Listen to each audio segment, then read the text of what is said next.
fiha min masyariqil ardi ila maghribiha wa ila awliya'il baldah wa ulama'iha wa sulahaiha wa man amaraha dafriban sabiqan lahiqan wa ila arwah walidina wa syaikhina wa man ahsana alaina wa jamil muslimin wal muslimat wal mu'minina wal mu'minat innallaha yaghfir lahum wa yarhamhum wa yasmul jannah wa yad'u alaina wa ala ahmina wa jamil muslimin barakatihim wa asrarihim wa anwarihim wa ulumihim wa nafahatihim fid dini wad dunya wal akhirah wa ila hadratin nabi Muhammad sallallahu alaihi wasallam al-Fatihah. مالك يوم الدين إياك نعبد وإياك نستعين اهدنا الصراط المستقيم صراط الذين أنعمت عليهم غير المغضوب عليهم ولا الضالين آمين. Bismillahirrahmanirrahim. Alhamdulillahirabbil alamin wassalatu wassalamu ala sayyidina wa maulana Muhammad wa ala alihi wa sahbihi ajma'in. Amma ba'd. Qala al-muallif al-Imam Abdullah bin Abdurrahman Bafadal radhiyallahu ta'ala anhu wa nafa'ana bihi wa bi ulumihi wa bi ulumina bi ulumi sairi salihin fid dharain amin ya rabbal alamin. Ila qaulihi wa yundab ya. Wa yundab fihi wa fi kulli du'a. Wa yundab fihi wa fi kulli du'a raf'ul yadain. Summa mashul wajhi bihima. Termasuk sunah-sunahnya salat setelah selesai salat. Disunatkan fihi di dalam apa? Doa. Doa kan kemarin awal fasal yundabu dzikru wa du'a ba'da shalah ya. Sunnah zikir dan doa setelah salat. Kemudian wa yundab fihi fit du'a. Doa dalam salat itu disunahkan ketika doa di dalam salat. Bahkan wa fi kulli du'a, dan di setiap doa. Di setiap doa, baik doa di dalam salat atau di luar salat. Apa yang disunahkan? Raf'ul yadain. Doa itu ngangkat tangan. Kalau fuqaha menjelaskan ngangkat tangan itu bisa begini, ya. Nah, begini, bukan begini, du'aul kaslan ya. Amin. Amin. Kaslan ya. Itu. Doa begini. Itu. Doa begini, bisa begini kalau yang diterangkan oleh fuqaha nempel antara tapak tangan kanan dengan tapak tangan kiri. Bisa juga renggang. Ya, renggang. Nah, tapi ba'dul habaib, ba'dul salaf itu ketika ada orang doa itu begini disuruh nempelkan. Afdalnya begitu. Kenapa? Karena doa itu kan kita minta sesuatu yang maknawi dari Allah Subhanahu wa taala. Lah sesuatu yang maknawi itu seperti sesuatu yang hissi. Kalau antum dikasih sesuatu, nerimanya gini apa gini? Dikasih fulus misalnya. Masa gini nerimanya? Jatuh ke sini nanti ya. Nah, begini kan? Nah itu. Menerima sesuatu yang maknawi itu sama seperti menerima sesuatu yang hissi. Jadi begini yang afdalnya. Kalau nggak salah Habib Muhammad bin Hadi As-Segaf atau yang lain atau Habib Idrus bin Umar Al-Habsyi, saya lupa. Habib Muhammad bin Hadi As-Segaf kalau nggak salah. Yang negur itu. Jadi ada orang ketika doa begini, oleh beliau disuruh nempelkan. Ya karena itu sesuatu yang maknawi itu seperti sesuatu yang hissi. Kalau di fikih diterangkan terserah begini atau begini. Nah, itu disunatkan. Doa di dalam sholat sunat dan juga doa apa di doa di dalam sholat bukan doa apa doa setelah sholat ya, doa setelah sholat sunat begini, bahkan doa walaupun bukan setelah sholat. Nah, doanya seperti itu. Kalau dalam sholat sudah ada aturannya masing-masing ya. Kalau kunut sunat ngangkat tangan, tapi kalau doa setelah tasyahud ngangkat tangan apa enggak?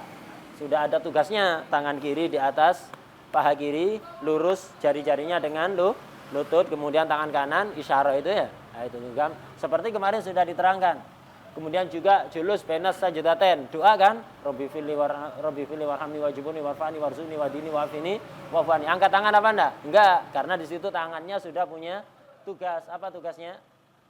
Ditaruh di atas paha, yang kanan di atas paha kanan, yang kiri di atas paha kiri, ujung jarinya lurus dengan lutut lah begitu. Itu. Kalau kunut ngangkat tangan. Lah, adapun doa setelah sholat itu angkat tangan. Bahkan doa yang lain walaupun tidak setelah sholat juga sama ngangkat tangan. Ngangkat tangannya begini, ya, atau begini. Tapi afdalnya begini ya. Kemudian apa? Di dalam doa itu juga sunat isyarah pakai jari-jari seperti kemarin apa? Seperti kemarin ketika tasyahud ketika nyebut Allah itu sunat isyarah dengan jari-jari begitu. Satu jari Ya, isyarahnya dengan satu jari, nggak ada hubungannya dengan jadi isyarah karena Allah Maha Esa ya. Nah, itu. Summa itu. Mashul wajhi bihima bil yadain. Sunat ketika doa itu ngangkat tangan. Sunat ketika doa ngangkat tangan. Dan setelah selesai doa diusapkan ke wajah. Nah, jadi setelah doa sunat ngusap wajah dengan kedua tapak tangan. Itu sunnah itu. Tapi kalau dalam sholat jangan. Kalau dalam kunut jeris. Dalam kunut jangan. Karena apa? Di dalam sholat itu kita meminimalisir gerakan, menghindari gerakan. Karena gerakan dalam sholat itu kalau sampai 3 kali berturut-turut membatalkan sholat ya. Dihindari gerakan-gerakan di dalam sholat itu. Kecuali yang sudah diperintahkan secara khusus. Itu lakukan. Adapun yang nggak diperintahkan hindari. Itu. Gerakan tidak perlu dalam sholat. Misalnya dalam sholat ini ya, atau main jari-jari begini ya, itu. Atau garuk-garuk tidak gatel, atau nggak terlalu gatel. Jadi jangan pokok agak gatel garuk-garuk, ya. Agak gatel garuk-garuk, jangan. Itu. Dalam sholat itu hindari gerakan-gerakan. Wadah ya. Dan di luar sholat pun kita itu sebisa mungkin menghindari gerakan, biar gak suka fudul. Jadi hindari pandangan fudul, hindari pendengaran fudul, hindari penggunaan indera penciuman yang fudul, hindari main mata yang fudul, hindari gerakan fudul.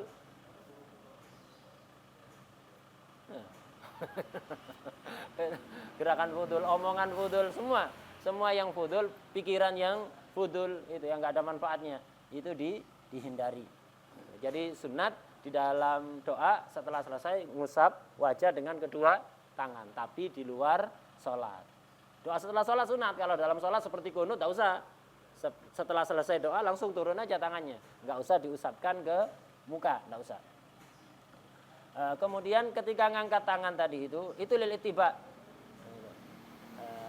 Ketika tangannya normal dua-duanya, maka sunat diangkat dua-duanya. Ketika tangannya cuma satu atau satunya nggak normal, nggak bisa diangkat, cacat, ya diangkat salah satu ya. Jadi ketika punya kedua tangan yang normal, maka diangkat dua-duanya ya, diangkat dua-duanya. Tapi ketika tangannya cuma satu atau satunya tidak normal, maka diangkat satu. Jadi misalnya tangannya cuma kanan, ya diangkat tangan kanan. Atau tangannya cuma kiri, diangkat yang kiri. Atau dua tangannya, tapi satunya nggak normal, ya diangkat salah satu. Itu sunat diangkat salah satu. Kemudian kalau tangannya mutanajis, makruh untuk diangkat. Ini tangannya kalau suci. Kalau tangannya mutanajis, makruh untuk diangkat ketika doa itu. Kemudian ngangkat tangan itu seberapa maksimalnya itu? Hadwal mangkiben. Ngangkat tangan itu paling tinggi maksimalnya sekiranya lurus dengan bahu. Nah, jadi begini, sekiranya lurus dengan bahu. Illa idashtadal amr, kecuali ketika hajatnya itu sangat besar, sangat mendesak, tidak apa-apa diangkat. Seperti yang dicontohkan oleh Rasulullah SAW ketika doa istisqa. Ya, ketika doa istisqa itu kan sangat hajat, masyarakat kekurangan air, otomatis panen banyak yang gagal. Hasil panen gagal karena tidak ada air, kekurangan. Lah ini hajatnya orang sangat mendesak.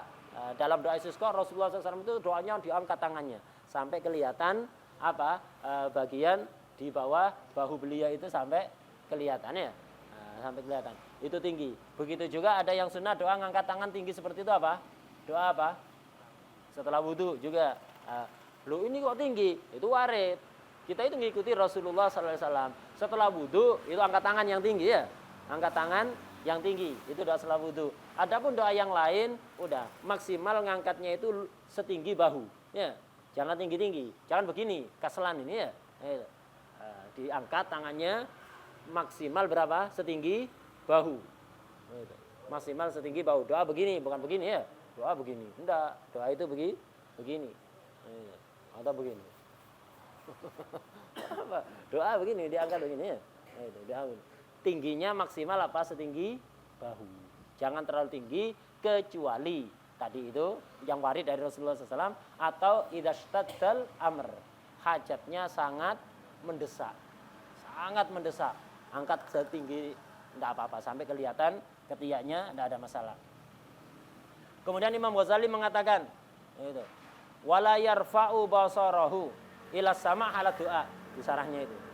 Kalau doa itu jangan mengangkat pandangan ke langit. Yang diangkat tangannya, tidak usah matanya tidak usah ngelihat ke atas. Itu kata Imam Ghazali. Itu. Kata Imam Ghazali itu, tangannya yang diangkat, bukan matanya yang diangkat. Itu kata Imam Ghazali. Tapi menurut Imam Ibnul Imad, disunatkan mengangkat pandangan ke atas. Kenapa? Li'annaha qiblatud doa, bukan karena Allah di atas, Allah enggak bertempat. Karena kiblatnya doa itu di atas. Maka kita melihat ke atas. Itu menurut Imam Ibnul siapa? Ibnul Imad. Menurut Imam Ghazali, tangannya saja yang diangkat, tidak usah matanya. Menurut Imam Ibnul Imad, matanya juga melihat ke atas karena itu adalah qiblatud doa. Nah, jadi disunahkan itu. Dan kemudian setelah selesai doa sunat apa? Ngusap wajah dengan kedua tapak tangan. Dengan kedua tapak tangan. Kecuali di dalam sholat. Dalam sholat tidak usah ngusap wajah. Semuanya itu lil ittiba. Semuanya lil ittiba. Jangan akal-akalan. Semua ngikuti Rasulullah sallallahu alaihi wasallam. Kemudian watundab ad-da'awatul ma'tsurah. Disunatkan setelah salat itu membaca doa-doa yang maksur yang diriwayatkan dari Rasulullah sallallahu alaihi wasallam. Ya, itu.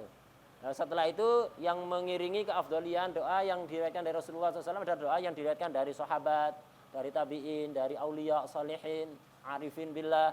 Itu doa-doa afdal. Tapi kalau paling afdal ya doanya Rasulullah sallallahu alaihi wasallam. Nah, itu yang warid dari Rasulullah itu dibaca. Kemudian mau nambahi doa dari salaf, tidak ada masalah. Ngarang doa sendiri juga tidak apa-apa. Tapi ngarang doa sendiri ini belum tahu jalur langit ya. Kiblatnya doa kan langit, jalur langit belum hafal. Ya kalau nemu Google Map. Kalau tidak nemu, hatta nemu. Nanti udah nemu ngikuti Google Map-nya sampai di tengah sinyal GPS hilang. Ini kan repot kan, doanya tersesat akhirnya kemana ini? OTW kemana ini ya? Itu OTW nyasar nanti nyampe sawah. Itu. Nyampe sawah lurus ke depan. Kata Google Map lurus ke depan, sawah depan ini lurus ke depan gimana? Ya. Itu. Doanya Rasulullah SAW udah tahu jalur langit. Doanya salaf, aulia, as-salihin, al-arifin billah itu juga hafal jalur langit. Itu. Pilih doa itu. Ngarang sendiri ini berisiko. Kenapa? Kita ini serba dhaif. Akal kita dhaif. Kadang-kadang kita nggak sadar minta sesuatu yang mencelakakan kita dan kita menyangka itu bisa membahagiakan kita dari lemahnya akal kita. Karena itu ngarang doa sendiri ini beresiko. Kenapa? Nahnu dhi'af. Dhaif jiddan. Akalnya dhaif, enggak tahu mana yang maslahat. Bahasanya juga dhaif. Nanti nyusun doa gara-gara dhaifnya bahasa akhirnya enggak benar doanya. Maksudnya pingin doa apa? Dapat rezeki gampang. Doanya ya Allah, beri aku rezeki hanya dengan menggerakkan kaki. Jadi tukang becak ente. Ya. Ditakdir jadi tukang becak ente, Allah dikabulkan lu. Ya Allah kok jadi tukang becak lu, ini kan minta dapat rezeki dengan menggerakkan kakinya becak. Oh. Becak atau tukang jahit ya. Menggerakkan kaki dapat rezeki. Ente bahasa kita itu lemah, akal kita lemah, semuanya lemah. Udah mending ittiba kepada Rasulullah sallallahu alaihi wasallam. Afdal ad-da'awat al-ma'tsurah. Doa-doa yang diriwayatkan dari Rasulullah sallallahu alaihi wasallam. Kenapa? Bisa katakan limazidi barakatiha. Barokahnya itu lebih. Barokahnya itu jelas, besar. Kemudian wa dhuhuril istijabati biha. Itu ijabah dari doa yang maksur dari Rasulullah sallallahu alaihi wasallam itu apa? Zahir.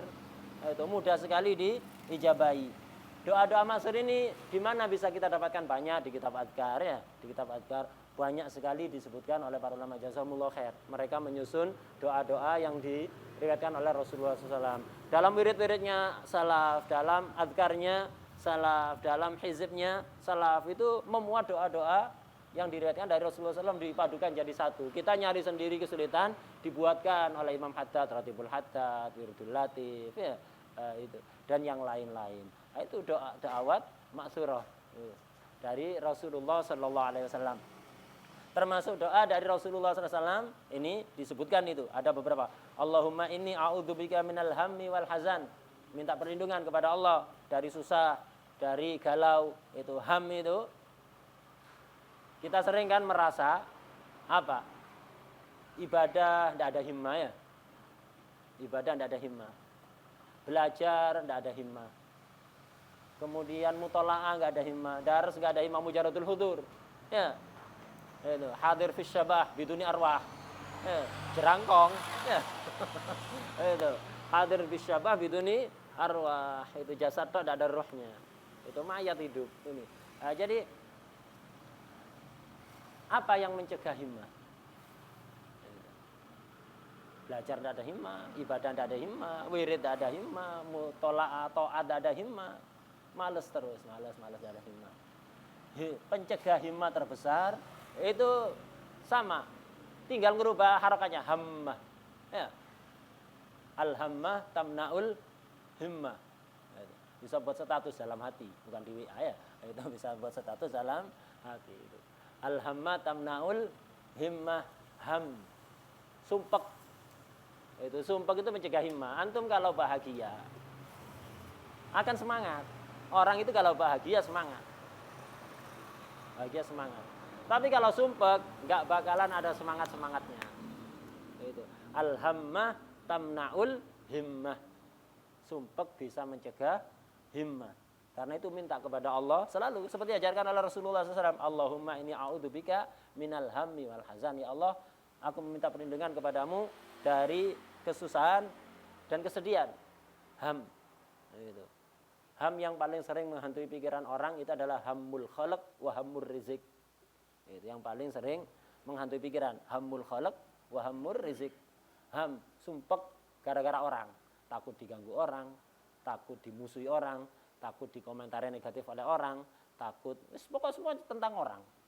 Itu. Orang atau yang lain, makhluk Allah ya. Hammul khalaq wa hammur rizq. Sumpek urusan rezeki. Waduh, saldo menipis. Ini begini. Itu sumpek urusan rezeki. Karena itu sering-seringlah minta kepada Allah Subhanahu wa taala untuk dihilangkan ham ini. Dengan ini doa yang dicontohkan oleh Rasulullah SAW. Allahumma inni a'udzubika minal ham.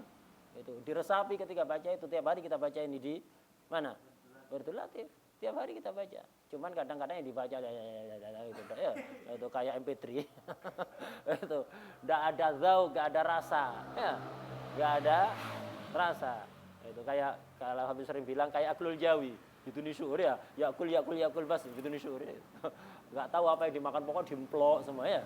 Itu gitu nih syukur. Yakul biduni syukur. Pokok masuk aja ya. Pokok masuk aja. Kebiasaan begitu kita hatta zikir akhirnya begitu kayak MP3. Enggak, diresapi maknanya. Gitu, Allahumma inni a'udzubika minal hammi wal hazan gitu. Jadi, Allahumma anza' min qalbi, Allahumma anza' min qulubina hammar rizq wa hammal khalaq. Gitu. Wa a'udzubika minal ajzi wal kasal. Minta perlindungan padamu dari kelemahan, lemah, mau begini tidak bisa, serba enggak bisa, mau ini tidak bisa, mau ini tidak bisa, enggak pernah bisa. Gitu.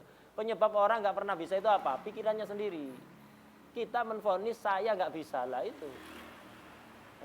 Saya nggak bisa menghafalkan, saya nggak bisa paham, saya nggak bisa membuat ini, saya nggak bisa membuat itu.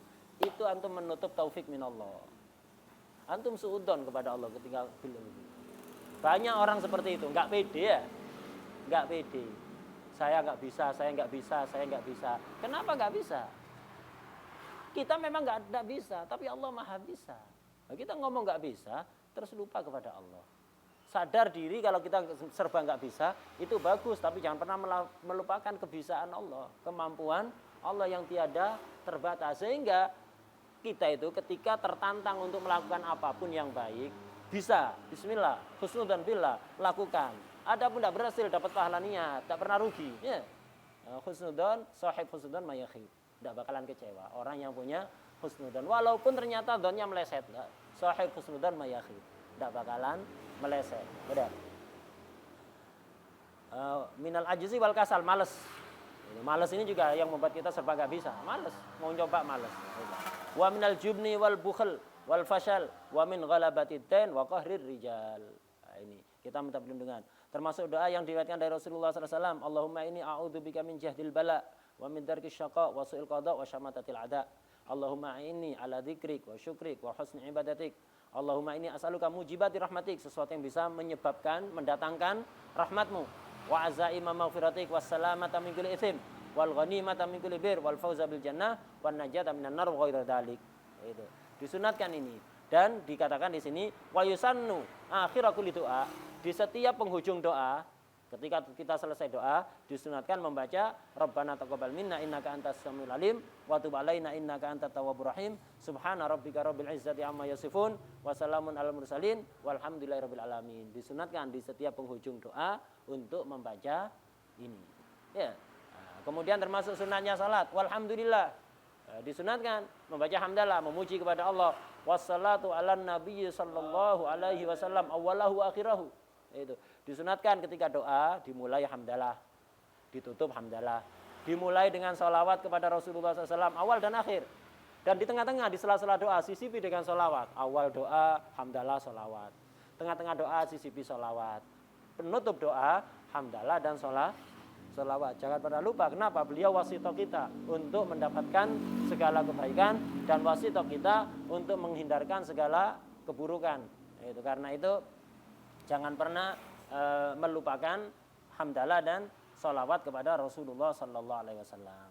Dan dianjurkan ketika membaca hamdalah itu pilih hamdalah yang komplit, yang istilahnya sapu jagat. Hamdalah yang sapu jagat, doa yang sapu jagat, bahasa singkat maknanya sangat luas.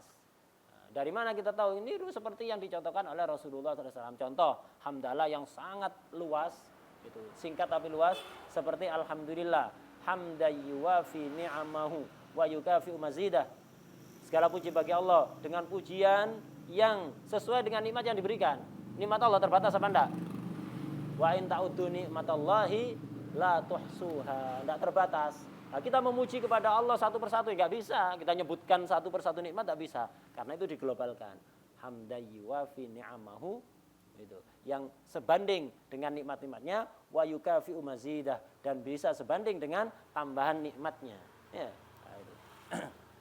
Ya Rabbana lakal hamdu kama yanbaghi li jalali wajhik wa 'azimi sultanik. Ya Rabb, untukmu segala puji.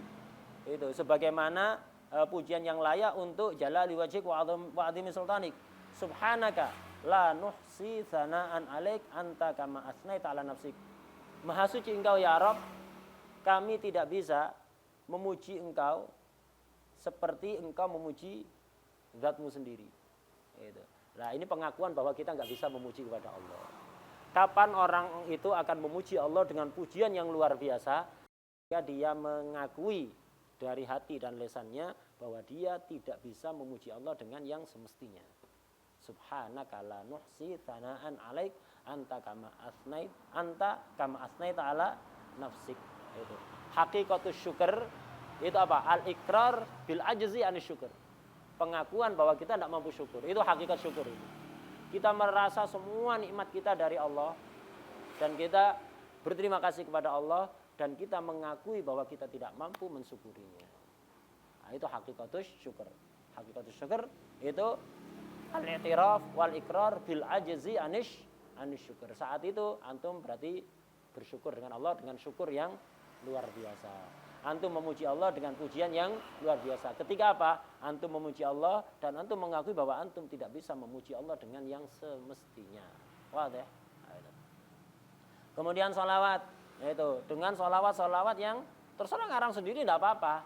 Nah, tapi sholawat yang paling afdal dikatakan oleh para ulama itu adalah sholawat Ibrahimiyah, ya, yang biasa kita baca di tasyahud akhir.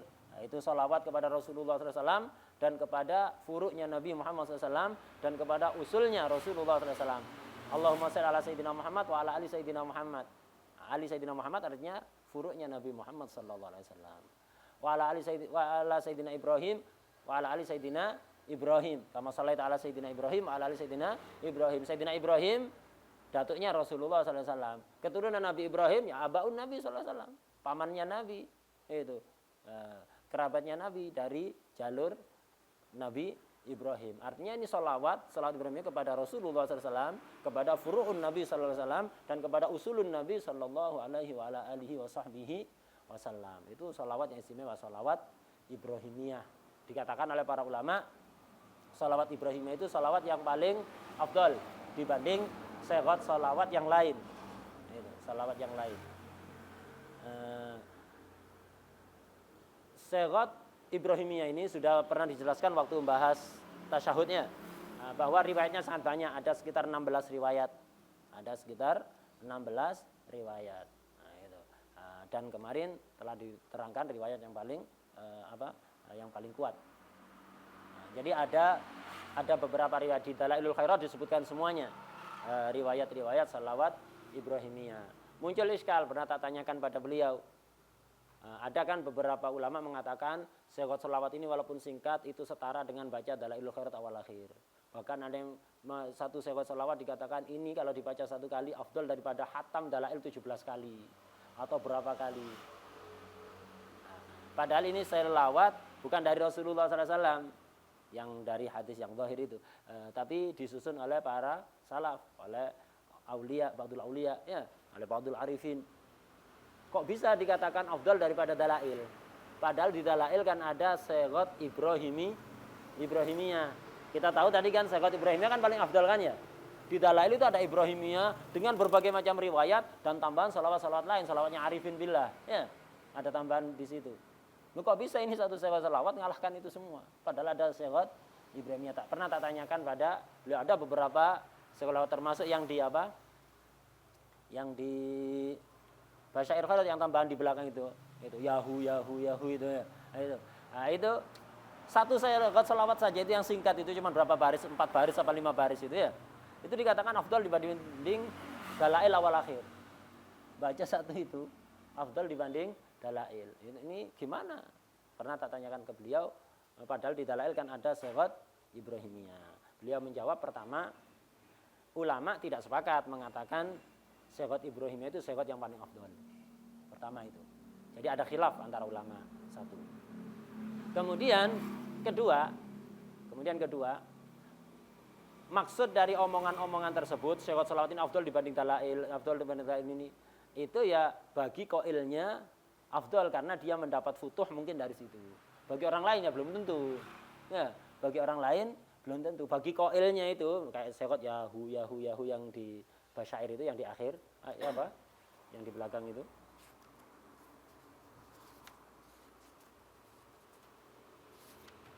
Nah ini, Bismillahirrahmanirrahim. Yahu ya man la ya'lamu kaifa huwa ilahu. Ya Allah ya Qahar ya Dzal Jalali wal Ikram. Allahumma shalli wa sallim ala sayyidina Muhammad wa ala alihi wa sahbihi. Adada kamalik wa kalamik wa azamatik wa kudratik wa sa'ata ilmik wa hukmik fi kulli waqtin wa hinin. Wa sallallahu ala sayyidina Muhammadin wa alihi wa sahbihi wa sallim. Tidak sampai 1 menit. Afdal dibanding Dalail. Dalail untuk baca awal akhir paling cepat 3 jam ya. Nah itu. Kok bisa? Nah ini. Ini afdal dikatakan afdal dibanding Dalail. Nah, segot ini afdal. Ada orang sebagian salaf mengatakan ini afdal. Ya bagi beliau karena beliau mungkin dapat futuh dari situ. Beliau ittisalnya dengan Rasulullah SAW, punya hubungan spesial dengan Rasulullah SAW gara-gara baca salawat itu. Nah, mungkin beliau baca Dalail tidak dapat itu. Ketika baca salawat ini dapat. Nah itu. Bagi beliau iya, tapi bagi orang lain belum tentu. Nah, kemudian beliau waktu itu menjelaskan, man robih minasuk yamdahu. Orang yang mendapatkan keuntungan besar dari satu pasar, dia akan memuji pasar itu dan mengatakan ini pasar paling afdal sedunia. Pasar Gading, nanti biasa ke Gading ya, tahu kan Gading, apalagi kalau hujannya, Masya Allah. Pasar Gading dibanding pasar Tunjungan Plaza, afdal mana? Kalau semua orang akan menjawab apa? Tapi ada orang datang ke Tunjungan, jualan tidak laku, ya. Atau nyari barang yang diinginkan tidak nemunya di Gading. Atau jualan di Gading dapat keuntungan besar, datang ke Gading bawa dagangan, laku keras ada di situ, dapat keuntungan besar, dibawa ke Tunjungan Plaza nggak laku. Dia akan mengatakan mana yang afdal, Gading apa Tunjungan Plaza?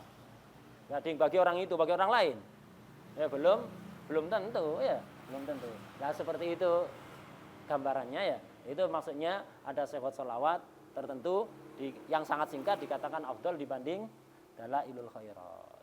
Nah itu bukan berarti itu merendahkan dalailul khairat, tidak. Nah itu karena beliau yang mengatakan kalam itu mendapatkan keuntungan dari sholawat yang beliau puji itu. Seperti tadi Pasar Gading sama Tunjungan Plaza. Nggak tahu Pasar Gading, nanti ikut saya ikutin ya. Jadi itu. Wadah ya. Wadah jawabannya. Itu. Yang jelas Dalailul Khairat ini istimewa. Itu dibaca kitab sholawat yang paling banyak dibaca di seluruh penjuru dunia. Ya. Kitab yang paling banyak dibaca setelah Al-Quran itu ya. Dalailul Khairat itu. Hampir semua orang yang suka sholawat mesti punya wirid Dalailul Khairat. Karena bahkan dikatakan Habib Abu Bakar bin Muhammad As-Segaf Al-Qutub Sahib Gresik dan juga Habib Saleh bin Mohsin Al-Hamid Sahib Tanggul itu ketika khalwah katanya wiridannya cuma Quran sama Dalail. Quran Dalail, Quran Dalail, Quran Dalail. Itu wiridannya sudah. Dan banyak aulia ketika khalwah itu wiridannya. Itu. Saya Yusri yang pernah datang ke sini itu abahnya dulu itu tidak dikenal sebagai orang alim. Tapi tiap hari wiridannya itu Quran, Dalail, Quran, Dalail. Akhirnya jadi punya putra beliau itu. Sekolah kedokteran, S1, S2, S3 kedokteran, sekarang bisa seperti itu. Itu ya barokah, di antara barokahnya abahnya yang istiqomah membaca Dalailul Khairat. Jadi Dalailul Khairat itu istimewa. Istimewa. Udah. Itu sunat. Ketika doa dimulai hamdalah, ditutup hamdalah. Dimulai sholawat, ditutup sholawat. Dan disela-selai dengan sholawat. Di akhir zaman ini yang paling perlu, ibadah yang paling banyak kita lakukan adalah memperbanyak istighfar. Kemudian sholawat dan salam kepada Rasulullah SAW. Dan yang ketiga adalah sedekah, baik secara terangan atau secara sir. Itu ibadah yang perlu untuk diperbanyak di akhir zaman.